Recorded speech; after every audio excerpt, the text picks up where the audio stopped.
দেখেন ভাই, অনেক কিছুই বলতে ইচ্ছা হয়। বাট বলতে পারি না। মনে হয় যে ছোট মুখে বড় কথা বলে ফেলতেছি।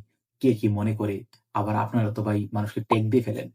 জামাতের পক্ষে বললে বিএনপি বানায় ফেলেন, বিএনপির পক্ষে বললে জামাত বানায় ফেলেন। তাই অনেক কিছু বলতে পারি না। বাট আজকে আমি একটা জিনিস খেয়াল করলাম বা অনেকক্ষণ ধরে আমার মাথার মধ্যে একটা চিন্তা ঘুরতেছে। আপনারা একটা জিনিস খেয়াল করবেন, তারেক রহমান যখন দেশে আসছে, দেশে আসার পর উনার যে চাল-চলন, মানুষের সাথে যে উঠা-বসা, মানে যেই মানুষদের সাথে উনি উঠে বসে, তারেক রহমানের মধ্যে একটা এলিট ভাব এসে গেছে। এমনিতে উনি এলিট লোক, অনেক সম্ভ্রান্ত পরিবারের একজন সন্তান। বাট তারপরও উনি তো একজন রাজনীতিবিদ, তাই না? উনি তো হওয়া লাগবে মজলুম, উনারা হওয়া লাগবে জনদরদি। বাট উনাকে দেখলে আমার কেন যে এইটা ফিল হয় না যে উনি একজন জনগণের নেতা। আমার কেন যে মনে হয় উনি হচ্ছে বড়লোকদের নেতা।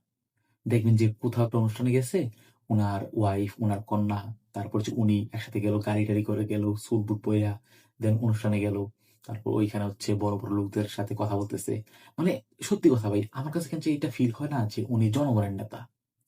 এই যে মনে করেন যে উনার যে প্রতিদ্বন্দ্বী আ শফিকুর রহমান, আ জামাতের আমির। দেখবেন যে অমুক জায়গায় আগুন লাগছে, উনি চইলা গেছে দৌড় দিয়া। অমুক জায়গায় এইটা হইছে, সেইটা হইছে, উনি দৌড়ে চইলা গেছে। মানে উনার মধ্যে একটা ওই ভাব আছে যে উনি জনগণের জন্য। বাট তারেক রহমানকে দেখলে আমার কেন যে এইটা ফিল হয় না। আমি জানি না আপনি এটা ফিল করছেন কিনা? বাট আমার এটা মনে হয়।